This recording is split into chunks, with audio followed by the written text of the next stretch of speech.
Good afternoon, everyone. Welcome to today's Texas Developmental Screening and Surveillance Echo, brought to you by UT Health San Antonio in collaboration with the Texas Department of State Health Services.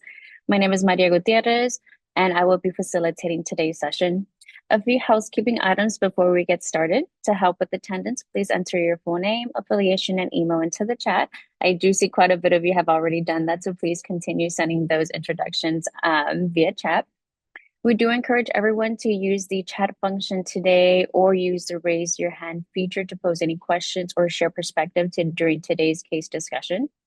As a reminder, these sessions will be recorded and they will be shared for everyone's toolbox later on today. If you are having any connection issues, please privately chat Karen or EchoIT for any assistance you might need during today's session. Lastly, as a reminder, today's session will begin with some team introductions. They will be followed up with a didactic presentation and a patient case study. Once that case study is done, we will be moving on to breakout rooms once you're prompted by IT.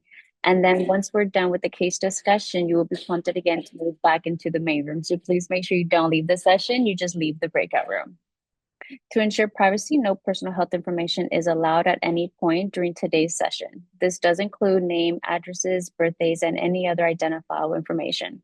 Let us always make every effort to avoid biases and stigmatizing terms so that we can continue to have a space that is respectful and safe to learn. With that, I'll go ahead and move on to some introductions for today. I'll start off with the core team. We have Hub Faith Rivera. If you can introduce yourself. Hi, everyone. My name is Faith Rivera. I am the CEO of Alice Avitas Consulting. Thank you so much for taking some time today to be with us. We're really excited for this topic. Thank you so much, Faith. We also have our guest presenter for today, Aubrey Beck. Hi, my name is Aubrey Bach. I'm an occupational therapist with Early Intervention. I work for MHMR of Tarrant County. Thank you so much, Aubrey. We're really excited to have you today for our part 2 of our inclusion didactic presentations. And we also have a community member today presenting a case today, Kelly Dixon. Would you like to introduce yourself to the team? Hi, I'm Kelly Dixon. I run an in-home program out of McKinney, Texas. Thank you so much, Kelly. We're excited to also have you today. Okay, so I think that is everything that I have for any introductions from the team. So I think with that, we'll go ahead and hand it over to Aubrey for today's didactic presentation. Let me just get my screen shared here.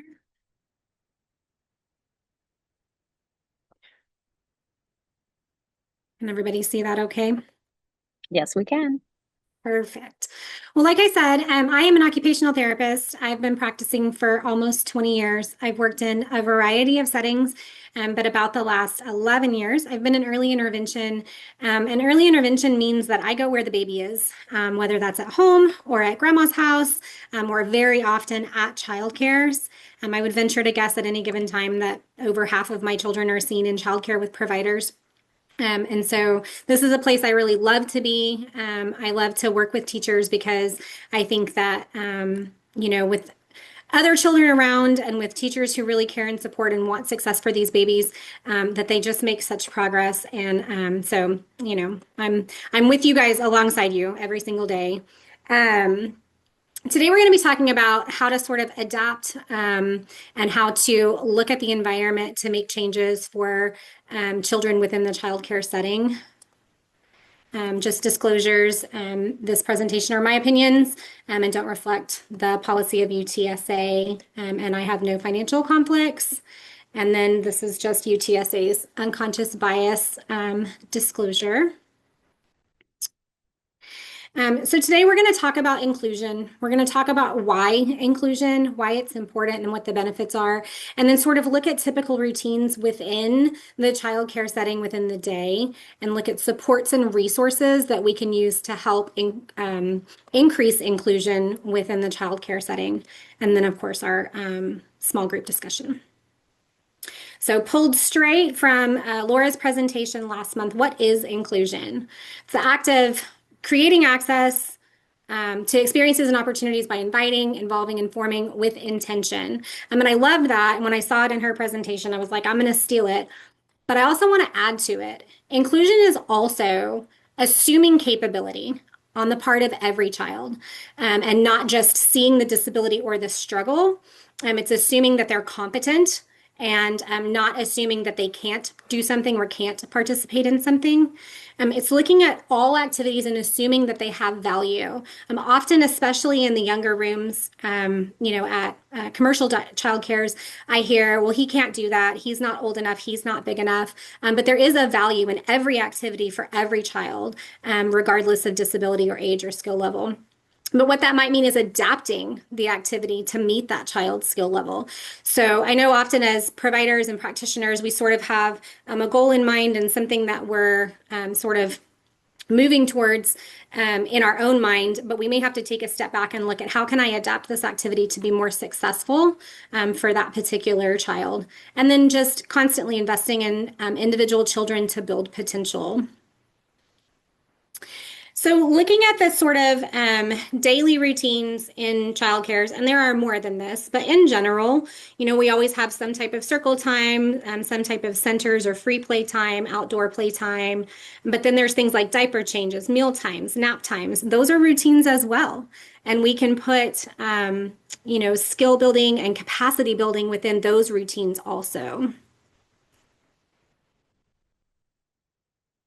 So when I think about the young infant, under one, maybe slightly over one, just looking at diaper changing, that's often something that we're trying to get done, get over with, move through the group of kids. We've got 10 in a row that are all on schedule to be changed. But we can take a couple of extra minutes and look at that routine and how we can put things in place. So without taking any additional time, we can use that face-to-face time with baby. We're literally inches from them as we're changing their diaper, and look at that social engagement piece, that language building piece, doing a back and forth game like peekaboo. As we finish, we can roll them on the changing table over to their bellies and give them just a minute to be on their tummies, while we're throwing the diaper away with the other hand. And, we can work on having them sit up for a few minutes and give us some eye contact. And I have childcare providers do this a lot because that diaper gets changed many times a day. And so when we're including this diaper changing routine and we're adding little pieces to it to help make it a little more engaging, a little more interactive, then we find that we build over the course of the day, a solid 15 minutes to a half an hour, just one-on-one with that baby without really adding any time to our day. For a young baby, when we do circle time or wonder time or, whatever we call it, a lot of times it's like herding cats, and we're just trying to keep them all in the same area so that we can all be looking at or doing the same song. But we can put that one baby that needs extra tummy time on their tummy, because we're doing music, we're doing finger play, we're doing, fun facial expressions. So that might be distracting enough to give them that additional tummy time. We can give them toys out in front of them to play with, to grab, to mouth, to give them more opportunity to be motorically engaged while we're engaging them in this back and forth or, sing-songy kind of way. And we can use it as a time for sitting. That may mean that we have to adapt our circle time to give ourselves a few minutes to set each individual baby up and sitting in a way that they're successful for that. But oftentimes I see, that we're just trying to get through the routine, and we're trying to make sure we keep everybody engaged for those few minutes that we can. And so there's little Johnny over there who's rolling away, and we don't bother to retrieve little Johnny and bring him back to the circle to keep him engaged. So that tells me that there's something else we can adapt to make sure little Johnny doesn't roll away, that little Johnny stays engaged. Meal times are often, again, they're just something we're trying to get through. We're trying to get all the babies fed. We're trying to make sure all the babies eat, and then we're all going to go down for a nap, right?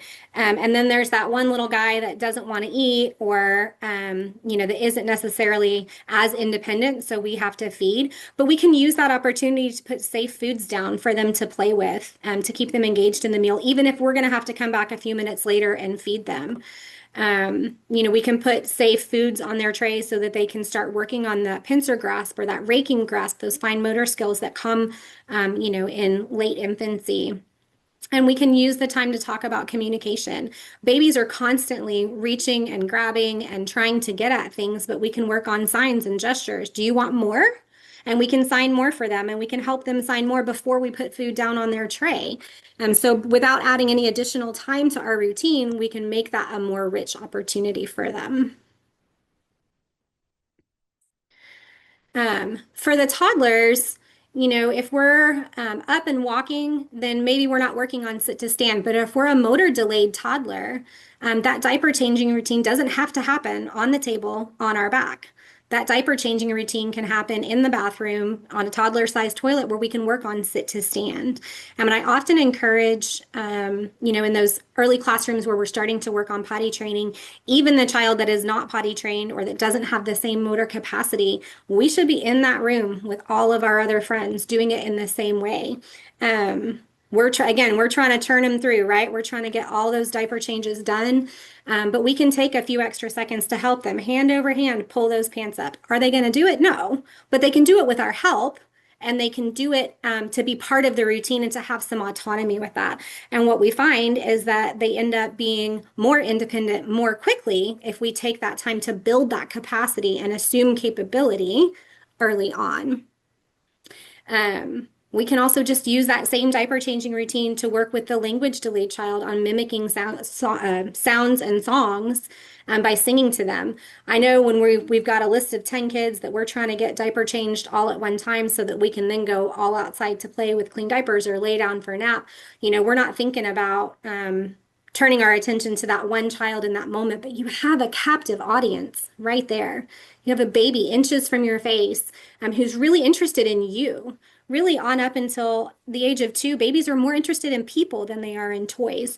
And so using the opportunity for a diaper changing routine to give them that active attention and to give them that back and forth is a really rich routine for them. And again, it happens 3, 4, 6, 8 times a day, depending on the baby and the diaper, right? Circle time routines are great for toddlers. We're learning to sit, we're learning to attend. And I often see a lot of, what color is this? It's purple, before we even give them a chance to try to engage, because we assume that because they don't have language, they don't know. And so giving them some direction following, who can point? Who can point to my circle? And then having them, bringing the piece of paper closer to them so that we can help them then point to the thing that we're asking about. Or, who sees purple? And then turning and looking at all of our friends. Show me your friend's purple shoes. Show me your friend's purple hat, whatever that looks like. So it gives them a chance to practice following directions. It gives them a chance to practice being engaged and interactive versus passively sitting and listening. And so many of our circle times are amazing. And we do, we're going to do our jump up and down song because we all know that these little toddler friends need to move. But then we expect them to sit back down and listen to our story, knowing that our attention span is only a couple of minutes, right? So if we can get them engaged and participating and interacting, your circle time is actually more rich, but it lasts longer as well. So, when we look at mimicking gestures and songs, I see teachers doing a great job of showing the kids what to do, but I don't see anybody, grabbing a kid and helping them hand over hand to do the wheels on the bus or to do the baby shark gesture. We just assume they will when they want to. And for our friends with a disability or for our friends who are maybe developmentally delayed, they might actually need that hand over hand assistance to understand, oh, this is the part where I'm supposed to participate in this. So that's a great way to just enrich our circle time routines. And again, even for toddlers, mealtime routines don't have to be all about eating, getting it in, and getting down to nap. We can look at sensory play. So often I hear, don't touch that, don't move the plate, don't throw the fork. And in my mind, I'm like, but why not? Like, why aren't we setting them up for success to allow them opportunity to play? Especially when we know we're going to have to come behind and feed that baby. Why not give them an opportunity to draw with their hands or to use their fork to move the food around, to practice stabbing, that kind of stuff. So when we look at activities, and how to modify or how to adapt, this is kind of the continuum that I like. because we want to go from doing the least for baby to doing the most for baby, right? So the first thing I always do is look around the room when the teachers share a struggle that they're having at how I can adapt that setup for them. Instead of sitting on the floor where we fall over all the time and we have to have a teacher next to us, can we adapt the room, or can we use equipment like a little boppy pillow or a circle sitter? Can I put you on your tummy instead? What can I do to help you be more independent? And then I look at what I'm doing, my activity and my routine. So how can I adapt what I'm doing instead of trying to adapt the child to my activity? So if we take circle time, for example, if I have a little one who's motor delayed, developmentally delayed, and they're not sitting nice like all of their friends because they just don't have the core strength or stability, and I try to put them on their tummy and they don't love it. And so that's not working well for me. And I try to, set them up in like a boppy or something and they don't love it. Then I look at how can I change my circle time. So maybe my circle time is done less seated in a circle and more standing where everybody has room to move and I can hold that child on my hip. And now that child can be part of the activity and can get movement from my body. Or, maybe instead of doing a seated circle time on the floor, everybody sits in their high chairs for circle time so that we can all be seated upright looking and we're all at the same eye level and we can engage. So it just kind of depends on the situation. Then I'll look at, if adapting my activity or my routine doesn't work, then we'll start looking at adapting what I'm asking of the child or adapting what I'm attempting to use with the child and then providing assistance. And you notice that providing assistance is last. What I want to think about is how to do less. I'm constantly asking parents and teachers, how can you do less? Because I think a lot of times when we have children who have struggles, we tend to just want to like keep everybody happy, keep the status quo. I've got 3 babies in cribs over there asleep, and I've got these 2 who are awake, so I just want to keep everybody quiet. Where it's toddler nap time and half of them are asleep and half of them are awake, but I don't want this guy to get out of line, so I just do what he's asking me to do. But that doesn't build capacity. So we always want to be considering how can I build capacity without providing assistance. So that's kind of like my last resort. So when we're thinking about what this looks like in practice, when I go into a childcare, whether it's a home daycare or a commercial daycare, and I have a teacher share a struggle with me, like I ask them, tell me the one routine, tell me the one situation where we can work today to make some changes and some adaptations. Tell me the one struggle. So if they tell me, a kid's having difficulty right after they come, then I'm making sure I'm showing up during that time when baby's coming. I schedule my session to be there. And we look at how we can adapt that routine. More often than not, for children over the age of 2, giving them responsibility, giving them autonomy, and giving them a job helps a lot. So if I have a child who from the moment he walks in the door is really, really upset and it just sort of bleeds over into that morning transition, and currently our only option is just to let him cry it out until he's, till he's done, maybe that child is walking in to the front desk and is grabbing something to help walk to the teachers to hand them out. Even 2-year-olds understand when adults appreciate them. So we can adapt that routine to give that child a job and to give that child some responsibility.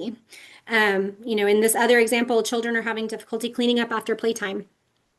It's easy enough for us adults just to walk around and do it until the kids go sit on the rug, right? But that doesn't build capacity for being able to follow directions and being able to participate, as they move up in classes or move up with older children. So I might look at how I can adapt that routine so that maybe the child doesn't have to get up and walk around. Maybe we bring toys to baby and baby can put them into container, or the 2-year-old that sort of loses it and starts running around the room. Maybe what we do is have them clean up the things that are sitting at the table and let the other friends clean up the things on the floor. So it's just looking at how to adapt your routine and your expectations to build capacity and assume competence. So things I ask whenever I talk with teachers or childcare providers is what's happening? What's the struggle? What's going on currently? And then what would you like to see happen? How would that look different to you? How would it be if it were just ideal for you? And then first, how can we change the environment? So how can we adapt what's happening around baby instead of trying to adapt baby to our skills? How can we change the activity then? Or how can we change the materials? And you see again there last, how can we provide assistance? So I'm always asking, what would we like it to look like? And then I run down that continuum. And we start talking about things. Oftentimes, it just takes a change in environment. I can help, a childcare provider at home sort of set up a different, situation or scenario for that baby by moving toys around or by giving them a safe space or, whatever that happens to look like. So I just want to share really quickly a really concrete example. Beckett is actually now almost 3, but for our purposes, he's a 9-month-old male with a diagnosis of cerebral palsy. He does not sit up. He does not roll. He really can't use his hands because he has really tight muscle tone. He'll just lay on his back all day and just let the other kids climb all over him and play around him. He's in the crawler room. But he's starting to get frustrated when the children aren't engaging with him because he doesn't engage. He can't sit up for circle time. He can't hold his head up on his tummy. So the teachers are sort of like, what do we do with him? We can just leave him there all day. And so I just want to give you some functional things that we did. Oh, and this is my little man right here. So when he was about 9 months old, we legit took a cardboard diaper box and created a way for him to be able to sit in circle time with his friends. And we decorated it like a car so it didn't look like we were sticking a baby in a box, because that just feels kind of not right, right? So he would sit in the box and look how happy he is. He loved it. He was finally up at peer level. Peers weren't able to climb all over him anymore, but he could sit and engage. And he could be part of that circle time simply by adapting his environment and by giving him some materials and tools to use to be able to sit. The picture on the far right is when he's about 15 months old. He no longer fit in the diaper box and he was getting big enough and mobile enough that that wasn't safe for him anymore. So I brought in a piece of equipment for him to be able to stand and be at eye level. And he loved that. And he actually was the door greeter a lot of times in the morning. So as parents were bringing babies into daycare, he was standing out there and was just happy as a clam to wave and smile and be with people. And we got weight bearing through his legs. We achieved the teacher's goal of not having Beckett sort of be frustrated during all of this drop off time because now he had a job at the front door. And he loved it and he was super engaged. And then in that middle picture, he's about 2, maybe 2.5. We finally ended up putting him in a vest that allowed him to sit up in the little circle sitter for circle time. By this point, his left arm is pretty mobile. He has the thing on his left arm to keep him from grabbing his glasses off his face, but he can use his left hand to participate in tasks. So same baby, same opportunity, 3 different modifications to get him to be able to participate in the classroom routines. And he's just my favorite little monkey. And I lose him when he turns 3 next month, so I'm really sad. But I've been in that classroom. He's still in the infant classroom at age 3 because he's not mobile. So I've been in that classroom with those teachers since he was about 3 weeks old.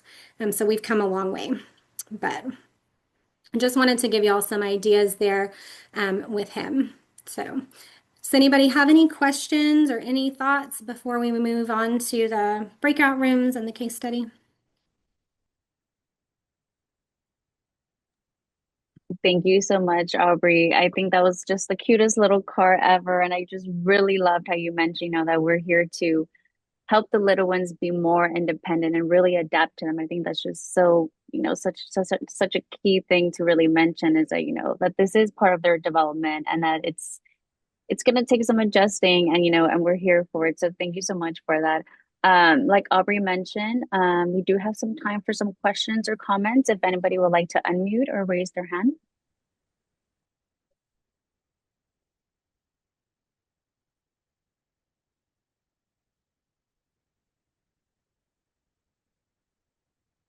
I do see some sentiments in the chat as well that people really like that car and then those, adaptations.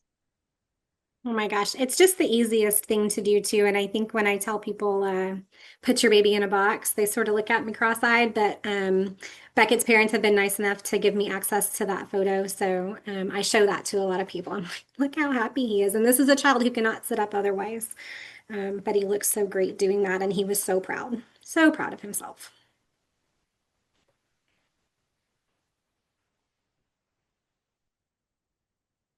Anybody else with a comment or question for Aubrey today?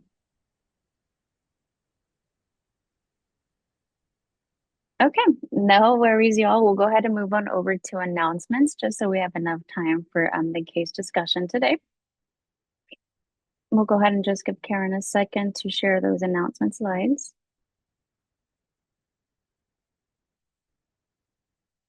Alrighty, so please don't forget to claim credit using your TechPeds account and scanning the QR code on the screen. You may also use the link in the chat.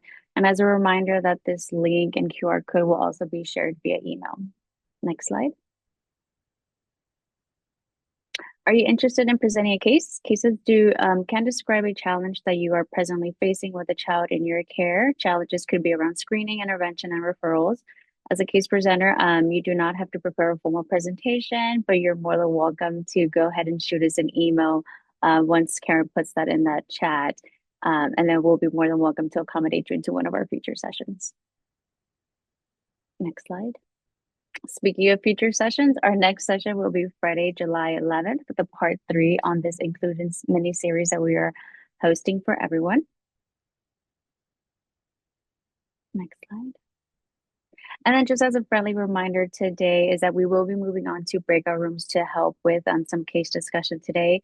And then we will be moving back to the main session once you're prompted by Echo IT. Again, please don't leave the meeting, just leave the breakout room.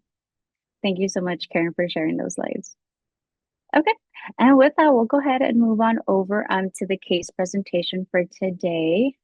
Kelly, you may go ahead and take it away once Karen shares that case form for us.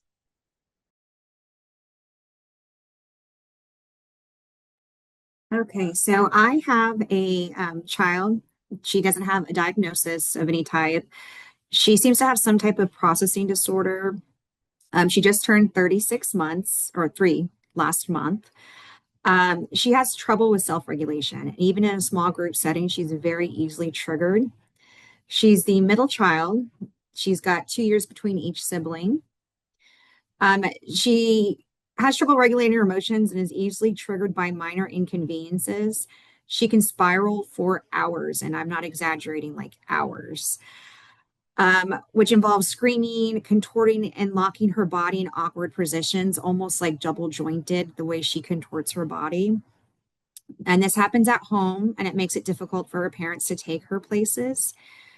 Currently in a bit of a defiant stage, like if you ask her simple tasks like, can you pick up that book?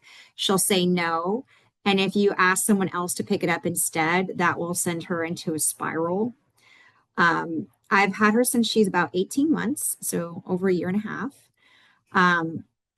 The way that she has trouble self-regulating and the painful way she contorts her body makes me feel like there's a processing disorder somewhere in there. She's got great resources at home. Mom and dad, mom's a teacher, dad's a police officer. Both parents are very versed in diffusing situations. She is incredibly intelligent. She picks up ideas and tasks that older kids are doing with no problem. And she's very artistic and has a great attention to detail and fine motor control.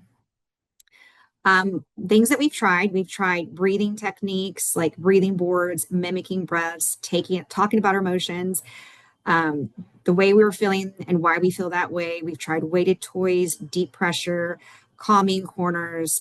We've tried ignoring the behavior. We've tried addressing the behavior. We've let her cool down.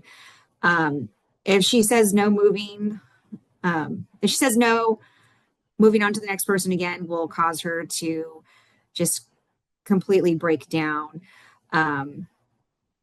She hasn't been diagnosed again by any type of medical professional. There's no early intervention or specialist of any type, nothing from the school district, no mental or behavioral health diagnosis.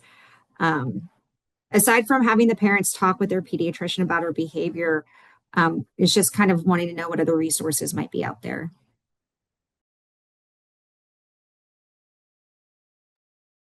Thank you so much, Kelly, for that case presentation. Hoping to really get you some good recommendations at the end of today's session. Before we move on to some case discussion in breakout rooms, do we have any clarifying questions from the Learning Network and the Hub team for Kelly today?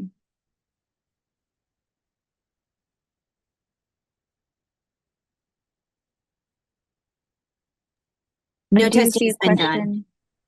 Thank you. And she just turned 3 last month.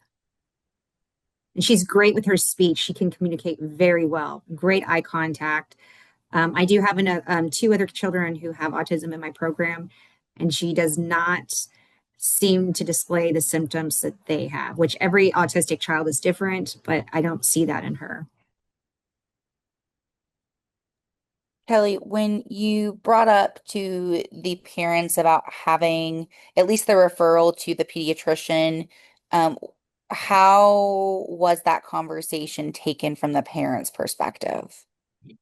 I mean, I think both parents are at a loss right now as well. Um, Again, when she goes to the pediatrician, she doesn't exhibit some of those behaviors, so they don't see what we see.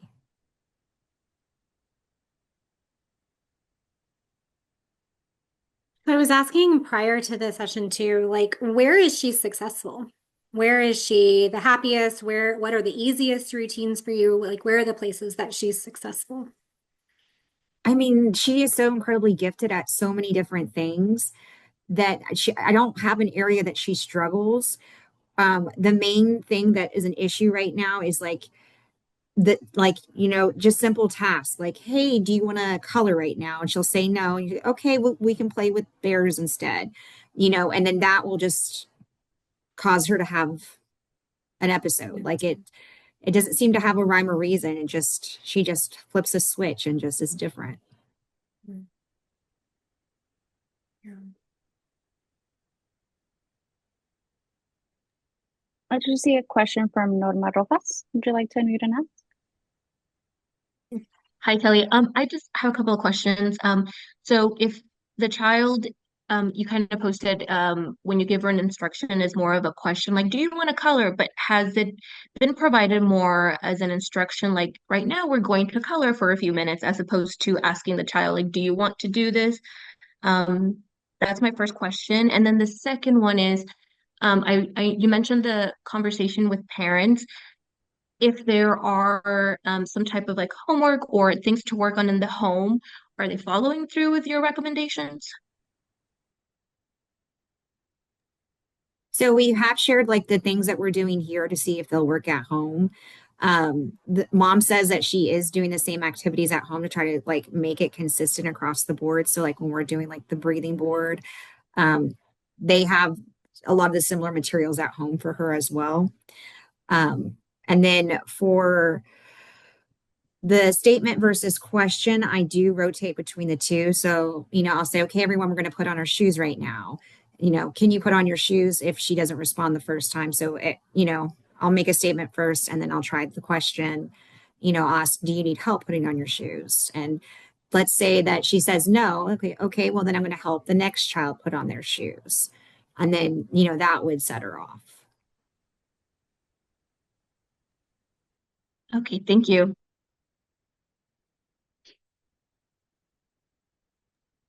I do see a question in the chat asking if she's had any traumatic experiences in the past. Not that I'm aware of. And I do see our hub member Faith has asked a question as well. Have you connected with the local Help Me Grow North Texas program, Kelly? I have not. Was there a reason, Kelly, that a referral to ECI wasn't made? Were the parents not open to it, or did we not know that that was a resource, or that a referral to the district hasn't been made yet? For the ECI, I would say her behavior is steadily increasing. When she first started with me at 18 months, she was not like this. It's as her speech has improved and as she's grown that these are starting to develop. So the last 6 months, I would say it's, speech explosion and everything else that she's had, it's gotten worse instead of better. Because I know with a lot of children, that's when they can actually express themselves that, they start to improve in behavior. And this is kind of like an opposite. Um, and then with the school district, I mean, the PD, they took her to a 3 month, not 3 month, 3 year, and that was when they're going to discuss again, looking at, some more testing and stuff. She's gone for summer though, so I haven't had her for the last couple of weeks. Thank you so much, Kelly, for those clarifying questions. I think we'll go ahead and move on over to some breakout rooms. Karen, once you are ready and able to, if you can go ahead and send us out. Thank you everyone for coming back. I know I was in Aubrey's breakout room and there was just so much amazing conversation about inclusion, just making kids comfortable and just, really finding out those next steps to really help out Kelly and the little one. Aubrey, so I'll go ahead and start off with you if you'd like to give us a summary of the discussion that we just had in the breakout room. Yeah, so I mean, I think first and foremost, a referral needs to be made, not just a pediatrician. Some options to speak with the parents about would be a referral to the school district for diagnostic testing with regard to academics. She would be eligible under any number of things, depending on what they find. So could get supports and resources there. If you're suspecting a sensory processing disorder, then I would highly recommend a referral to occupational therapy. So that they can take a deep dive into that. And then potentially looking at mental health supports for baby, either play therapy, parent-child therapy. There's a lot of options there. Help Me Grow North Texas is a great resource to be able to sort of pull all that together. And if you call Help Me Grow North Texas and just essentially say, I need all the things, they can help with that case management piece of it and pointing you in the direction of all the things. The navigators, that is their entire job, and they're amazing at it.